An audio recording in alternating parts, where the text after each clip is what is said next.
Welcome back to another edition of the Open Mic Podcast. I am your host, Noah Jones, and I am joined today for a special episode of the Open Mic Podcast, Jan Almasy. He is a very important person in Ohio podcasting. He is the founder, co-creator. I would say that it's kind of. I would say it's more like a president position, I guess. Like, we're just trying to lead the organization, yeah. Gotcha. Okay, he's the fearless leader of the Ohio podcast community.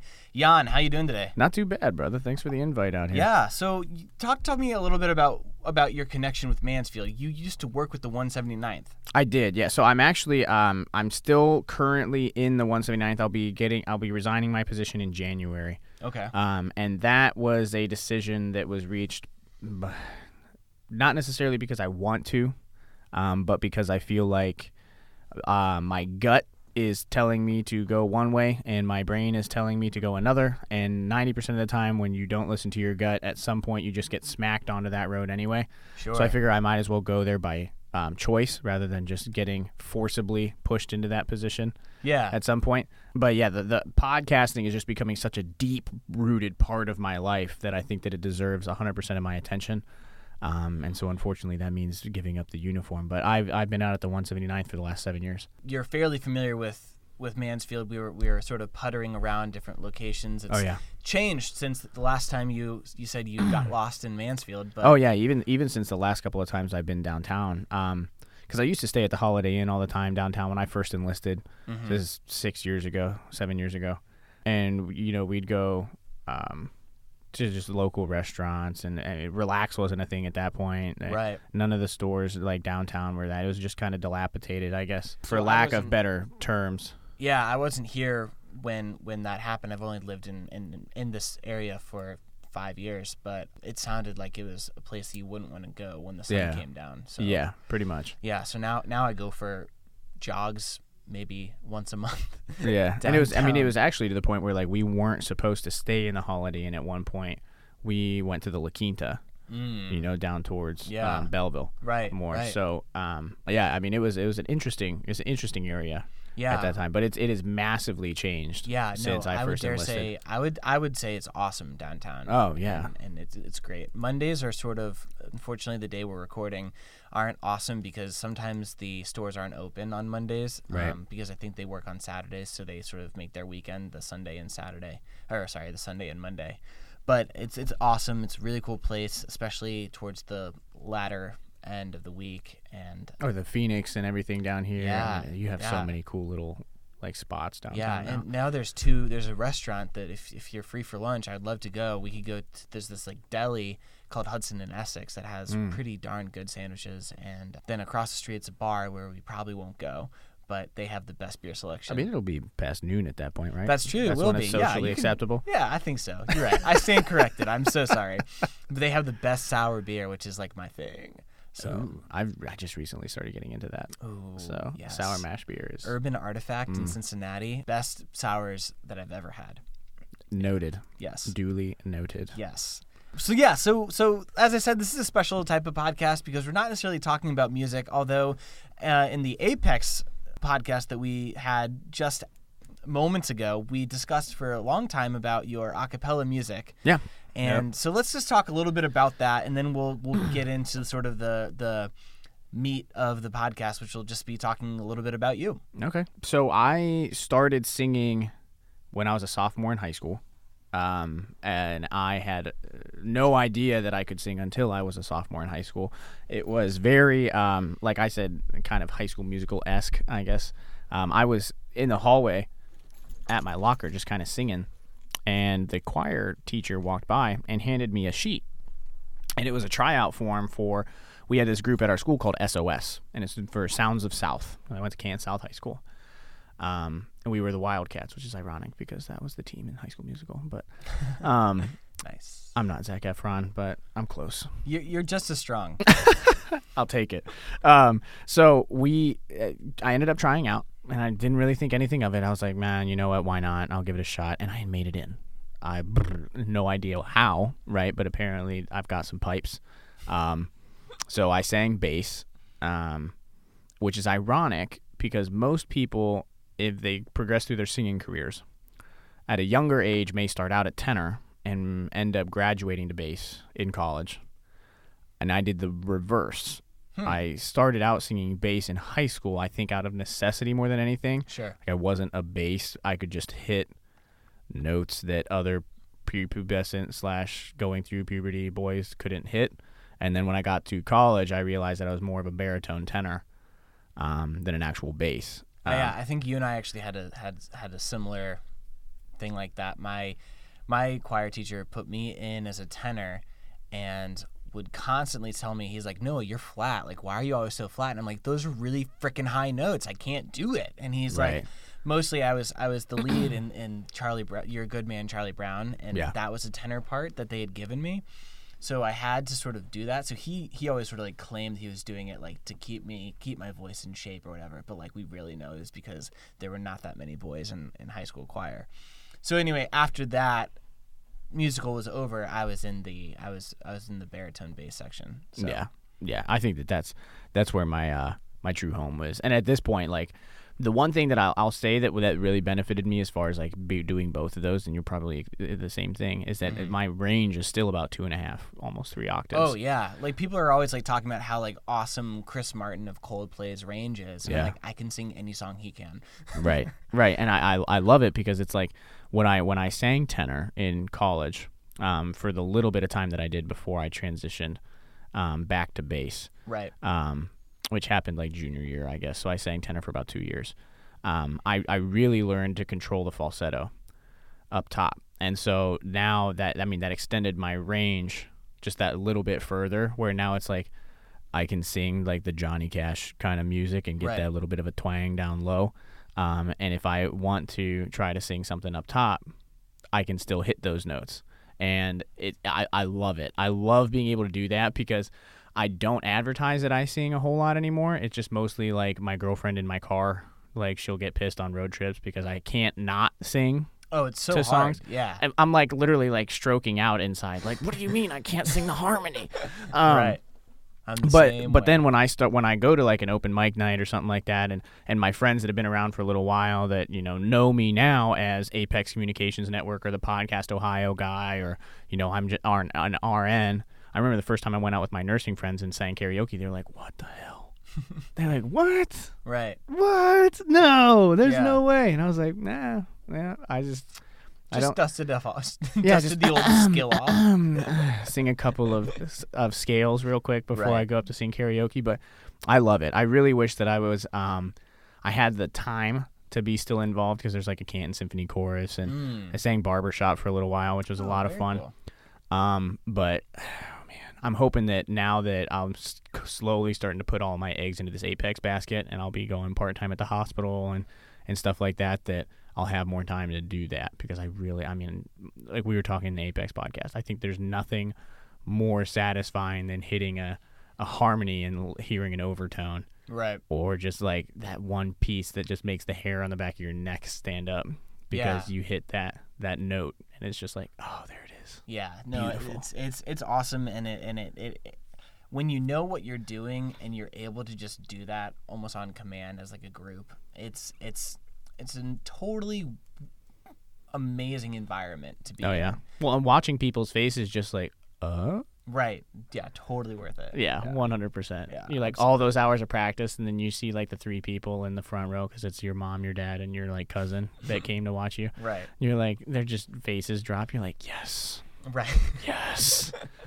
So let's talk a little bit about how the Ohio podcast community began. What made you get into podcasting, and like, why do you want to sort of be this aggregate community of which the Open Mic Podcast, Chalk Murder to Me, and West Fourth and Goal are all a part of? So I think that to get to the Podcast Ohio thing, I'll have to talk about kind of Apex, and then we'll kind of loop the two, because Apex is what ended up leading me into the point where I had enough, I want to say clout, but like visibility, I guess. Sure. That led me into actually being somebody that was looked at as somebody that could be a potential leader for Podcast Ohio.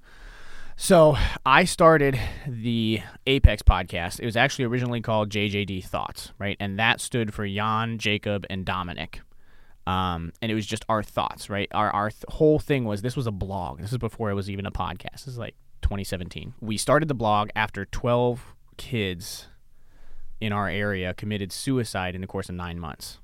There was 12 high school age students that committed suicide in the course of 9 months in Stark County. Wow, that must have been really hard for the entire community. Horrible. I mean, like, there was just like, I was just talking about it with the deputy mayor of Canton not too long ago, and it was just like, we both agreed that it was just like this cloud, like just this dark cloud that surrounded the entire community. It was just one right after another, boom, boom, boom. It's like you were just like anticipating like the next week there was going to be another suicide in the paper. It was horrible, absolutely horrible. Me, Jacob, and Dominic.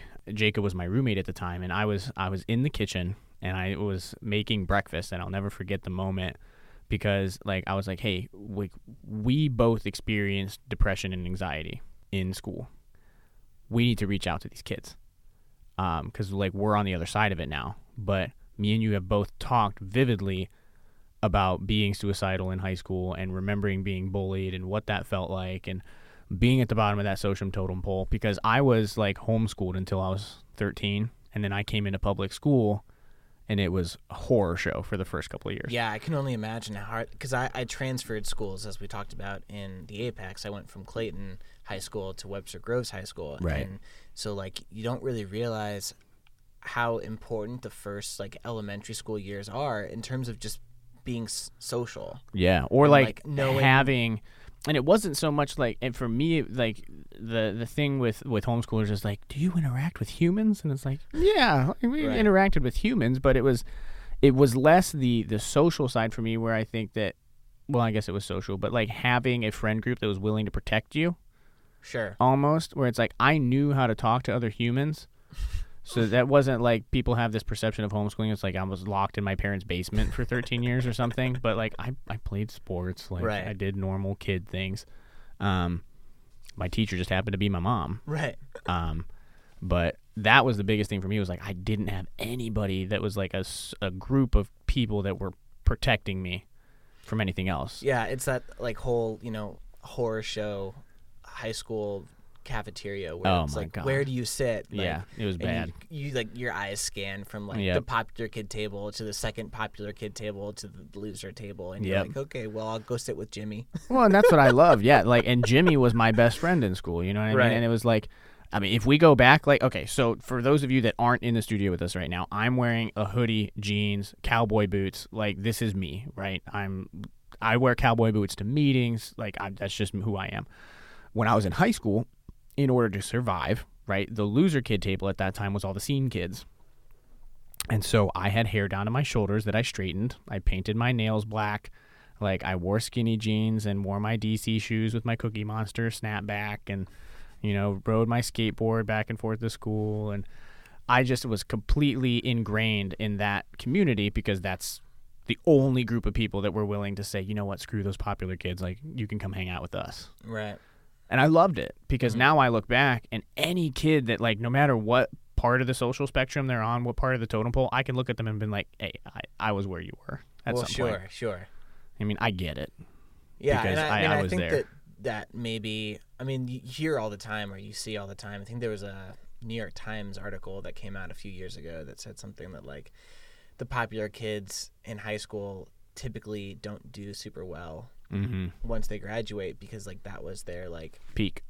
Yeah. You have the 40-year-old that's still talking about the touchdown that they threw the senior glory year. Days. Yeah. And so, like, people like you or people like me, like, we had, I don't know, it sounds more or less like our Apex conversation, but you had this adversity that you sort of learn how to go through. Mm-hmm. You come out with really a little bit of a chip on your shoulder. Which really makes you a successful adult as a human being because, I mean, maybe a chip on your shoulder, but also just sort of like life is unfair, but this is how I dealt with it in the past, and now here I am, #thriving. Right? Like it's gonna move on anyway, whether I decide to move on with it. Right. So I might as well just keep rolling. Exactly. Yeah, and I think that's the sort of thing that the quarterback of your high school football team that went to state once, right, didn't really have the opportunity to do. You don't learn to fail. Right. exactly. as much. Yeah. So we started that because of all those experiences, right? The blog kind of started to grow.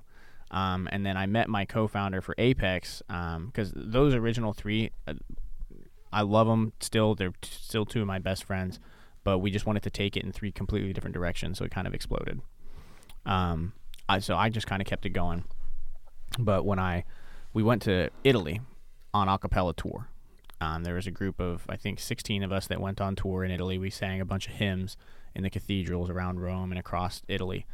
And I met my co-founder. Well, I didn't meet him, but we became better friends in Italy, Jacob Popio. And so he's now our producer and our director of strategy. But he was like, hey, like, I loved reading all of your blogs. And at that point, I had just given the commencement address at Walsh when I graduated. So I went from like the awkward high school kid to the kid giving the commencement speech. And that was all because I focused on helping other people throughout school. And so the award that I got from Walsh is called the Tower. And it's basically the leadership or the valedictorian leadership award. So it's not like I had a horrible GPA. I graduated well, it's not horrible. I graduated like a 3.3. Right. What you mean is you were really good at drinking beer. Right. Yeah. And hanging out with people, making friends. So we like it was all about the Tower Award was like, how do you emulate helping other people, putting other people first? And so I got nominated and like went through this process where they do an interview. You put it in a packet. They distill it down to 7 people. Those 7 people go into an interview that's an hour long with the entire board for the university, and then 1 person gets selected out of that group. That was like the first time I vividly remember winning anything in like my life, because I had always been like good, but not quite good enough, like 2nd or 3rd place all the time. But that was the key moment for me that I remember, like, okay, like there's a reason why they're trusting me to do this. I need to do it justice. The title of that speech was "The Apex of My Life is My Death." That's where the Apex idea came from. And I actually co-wrote that with a lieutenant colonel from the 179th. So I met Jacob. He said, hey, I remember that speech, and I loved those blogs. What if we put it on audio? I have some microphones. I was in a band. Like, we could just set some stuff up and go. And the first person we interviewed was this guy named Dean Kaler, who is a paraplegic that was shot at Kent State University during this shooting, the National Guard shooting. And he went on to do like 3 marathons in a wheelchair, and was a teacher, and worked for the Secretary of State, and was a trustee, and like all this other kind of stuff. An amazing human, but he was living in like a mobile home in our area, and like people hadn't really thought about him in a while. We went to his house and interviewed him in his living room, and that was the start of the Apex. So I can't believe that like we've gone from interviewing somebody in the living room and getting upset because the ice cream truck was in the background to now having interviewed people around bonfires, interviewed people in hospitals, in our studio, in other people's living rooms, and not caring where the interview happens as long as the story gets told. Right. And we kind of had that conversation a little bit earlier. Like, you started out with the handheld, recorder, but it's as long as the content is there and the story is being told, that's what makes it important. Yeah, well, especially when you're starting there's out. There's that thing that they say about photography, right? So the best camera is the one that you have on you. Yep. So if you only have, like, one time I was driving into work. I don't remember why, but I like really wanted to get to work early. So it was like 7:30, and I'm driving in from work, and I took a route that I always take, and there was this giant house just ablaze, and like I got out of the car to like see if I could talk to anyone about what was going on, and all of a sudden, like, you could just feel the heat of this house. And I have seen houses on fire before, and it's not like a fun thing to see, but this house in particular, dare I say, it was beautiful, because it was just like the photos that you want to see when you think of a house fire. The most dramatic house fire was what I was looking at, and I didn't have a real camera on me, so I had to take one with my phone. And at that point, I think I had like the iPhone 6, which was not a bad camera, but it was not a good camera. Yeah. Certainly not like the iPhone 11. And so the photos weren't crisp at all, but they did the trick, and I think that just sort of goes to show that, like, even if it's not audio that we're talking about, it just relates. Like, you got to do something to get the story out. Yep, you got to do it with what you're working with. You got to bloom where you're planted. Yes. Right. Nice. Yeah. Hi, Mom. I told you I was going to steal that. Love it. High nose, Mom. So we got off track, so I'm going to do my best to push us back forward. But talk to me a little bit about the Ohio podcast community as of right now. So basically what happened is Apex got big enough that I got reached out to by an individual named Steven. Okay, so Steven is from New Hampshire. And this is sweet because it was like the first time for me that really showed what we were doing with Apex was right, because somebody outside of our state that had no idea who I was, had no idea what was going on, reached out and said, hey, we're trying to start a community in Ohio. We think that you would be good for it. So I took that as a huge compliment, and I was basically like, okay, what do you want to do? Absolutely. And at first, we were talking about a network, but I think that word network doesn't do Podcast Ohio justice, because network kind of implies like you're becoming a part of an organization, you're giving up a portion of what you do for like the network, and it's like that ABC kind of CNN feel to it. So I was like, nix that word. I was like, we're going to use community. Okay. Because that's what podcasters are. We're a community of people. Which I was thinking about this earlier today before we got into this podcast. I think that's a really unique thing. We talked about in the Apex podcast about how I'm a reporter and a journalist basically first before anything else. Right. And that is a relatively cutthroat world, right? Where you have to get the story first. You have to try your best to get the best photo so that people click on your photo, your story, or over your competition. And right. Like in Mansfield alone, there are 3 news outlets, but sometimes we have a statewide story, and so we're competing with people in Cleveland and in Columbus, and it's very like do or die on just about any breaking news story that I write. And what's interesting about the podcast community is that like there's a Facebook page that we're both a part of, and you just basically ask for help, and 5 or 6 people will give you their best opinion, or they'll help you. They'll give you a review on your podcast, because that's basically currency in the podcasting world, and it's really it's an awesome and really weird feeling, I think, to have like a place where I can go and ask. I mean, they're not really competitors, but they are in terms of like who someone is going to listen to. Yeah. But you can ask them for help, and they're so willing to give, and that's really awesome.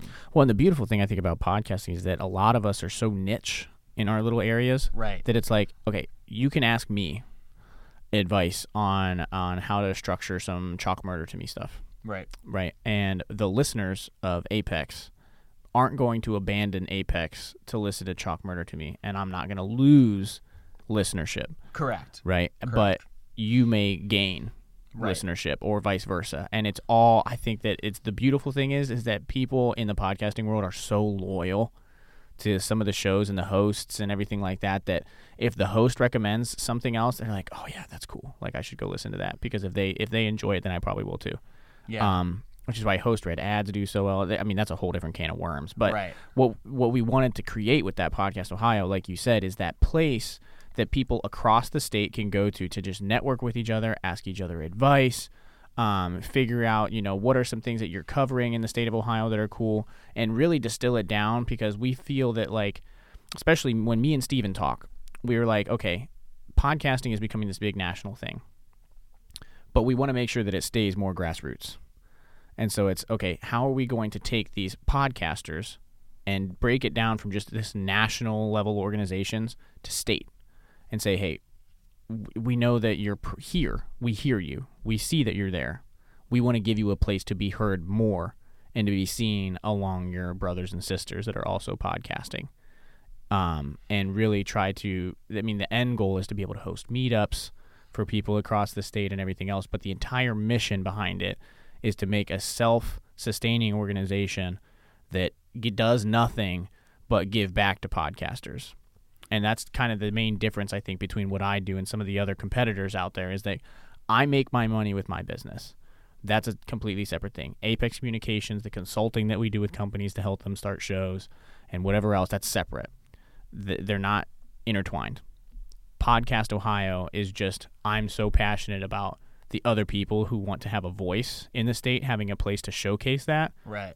That you don't have to pay a subscription for or have to go to whatever else or give somebody money, like a community. That word specifically, I think, just describes from start to finish what we're trying to do.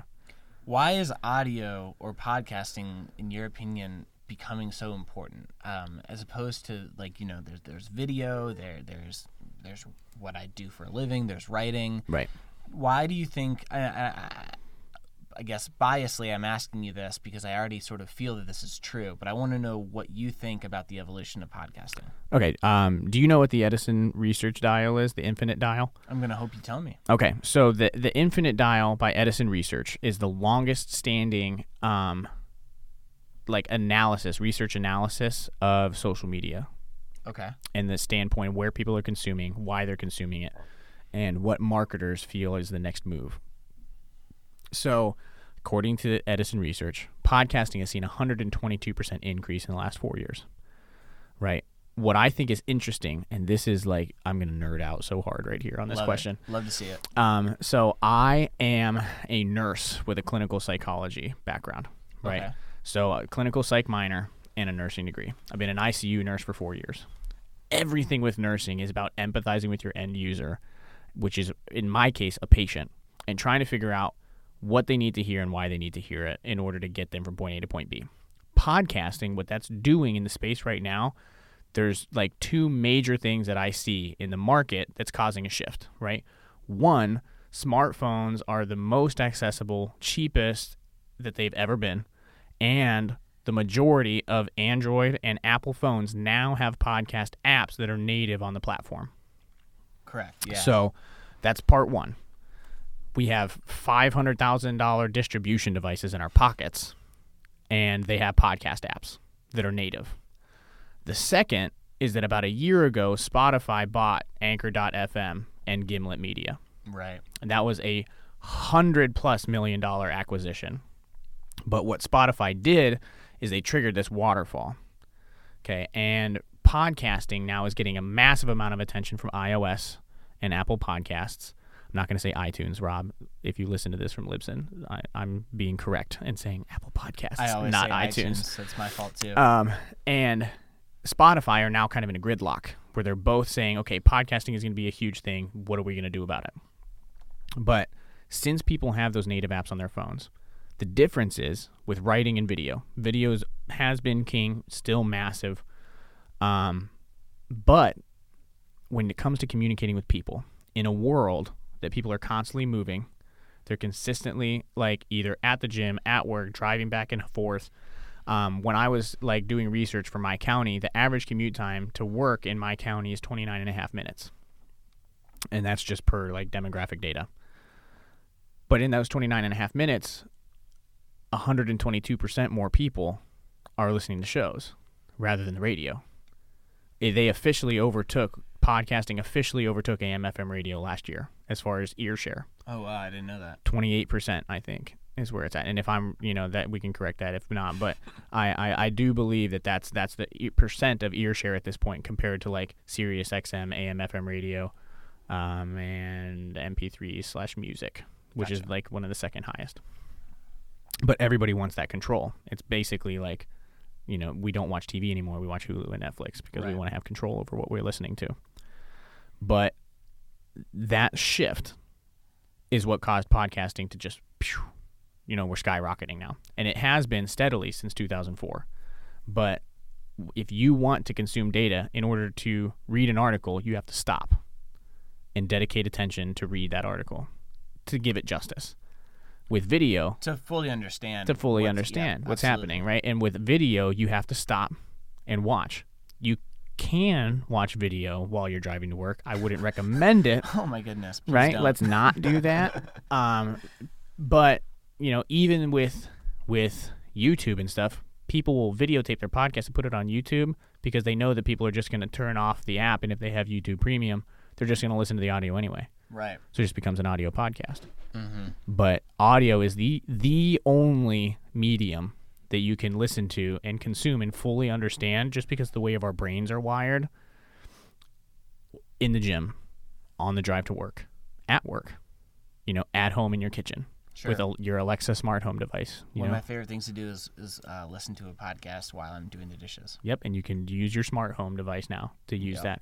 So as the world becomes infinitely more commoditized, brand equity and everything else is going to be the biggest things that are differentiators, and podcasting is one of the only things that cuts through all of that noise because people can consume it. It's easy, it's consumable, and it's educational 90% of the time. Awesome. Well, I'm here with Jan Almasy. We're here talking about his Ohio podcast community. He is the host. The host, right? Yeah. He is the host of the Apex podcast, and we are talking about his Ohio podcast community. Talk to me a little bit about how important it is for the people involved in your community to be there currently while this Apex, if you will, is happening for the podcasting genre. Like the market as a whole. Yeah. So, I mean, I really, really think, right, and that one of the reasons why I'm so passionate about Podcast Ohio is that the more connections that you can build with other people, especially as the market starts to shift and everything is going to go into influx. We're kind of entering a realm right now where it's going to be kind of like the Wild West. You know what I mean? And people are going to be walking into saloons and shooting them up. It's a good thing you have your cowboy boots on. Exactly. Always prepared. Man, you caught on to my my strategy. But if you build that community, right? I've always been a firm believer that community is what raises people correctly, right? It takes a village, essentially. And so if there's a place that you can go that's not join this school of podcasting for $14.99. And by $14.99 I mean $1,499, right? And we'll give you 6 months of videos and all this other kind of stuff. If you can go to a community where you can directly submit your show so that it gets FaceTime for SEO purposes and whatever else, and also get the chance to interact with other podcasters, potentially get cross-promotion interviews or whatever else, kind of like what we're doing here. Right. If you get the chance to do that, all on a place that's community oriented, where the mentality of the people that are there are to help each other through the market as it shifts, I think that that's completely irreplaceable. Because as everything starts to go into flux, you're going to encounter potholes. And if you don't have a hand sometimes to hold as you're going through the potholes, it takes a lot longer to get through them. And you may get through them and learn a lot on the other side, but if you were a member of a community that you could post a question to, that says, hey, I encountered this, what would you do? Sometimes it can help you get through that abyss a little bit quicker. Absolutely. I've done that already with some of the organizations of podcasters that I'm now involved with, thanks to meeting you. Is there anything else that you were hoping that listeners would know or find interesting about your Ohio podcast community? I think that it's really cool, like the different types of shows that we have present on there. And that's what's different about a podcast community versus a podcast network, right? A network generally tries to stay true to some type of brand, right? So they'll have like branded content, like Gimlet Media has their branded content, right? They're storytellers. That's what they do. Every network has a true crime podcast, or every network has, a health and wellness show with a physician or something on it. There's these stereotypical things that happen inside of networks, but the community, we have everything from there's a podcast called Ohio 88 that is all 88 counties in Ohio talking about the different serial killers or murders or cold cases that are present inside of those counties. Be a really cool one for you to connect with. Yeah, I am embarrassed to say that I was not aware of that one, but I think I will subscribe to them as soon as this podcast is over. Yeah, so that one's a really cool one. But then we also have ones that are like faith-based shows. I think there's one called The Dragonfly Effect on there that is really, really cool. About this is like a faith-based podcast. We have people that like Joe Strecker Productions that produces a whole bunch of different shows for podcasters across the state. But then they're all housed under one section on Podcast Ohio. And then we have ones like the Open Mic. We have the Chalk Murder to Me's that are part of, an organization, but then they get the chance to be listed and highlighted as individual shows. Right. Rather than just being the network being responsible for advertising for them. It's a free place for them to be posted on an Instagram. You get a shout out, you get shared, you get other people to subscribe across the state. And it just expands that reach to just the region. And that's the thing that I think is the most exciting, is that not only do you get the chance to get like the SEO, which is cool, and whatever else. But you get the chance to get a little bit of highlight. And I'm playing around with like, hey, if you're a member of the Podcast Ohio, I'll let you take over the Instagram for a day. You know, post videos. Let's see what other podcasters are doing across the state. Yeah. And just all become friends. Yeah. Basically. Awesome.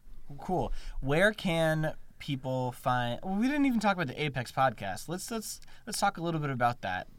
Tell me a little bit about. Well, no, we did. We absolutely did, didn't we? Yeah, we talked about the transition from JJD to Apex. Yes, but yes. Yeah, the basic thing is just ordinary people, extraordinary things, and we distill down practical advice that you can apply to your life on a daily basis. Awesome, and you can find that anywhere that podcasts are listened to, correct? Anywhere podcasts are listened to. It's just the Apex Podcast. And if you look, it's not to be confused with the game, the Apex Legends.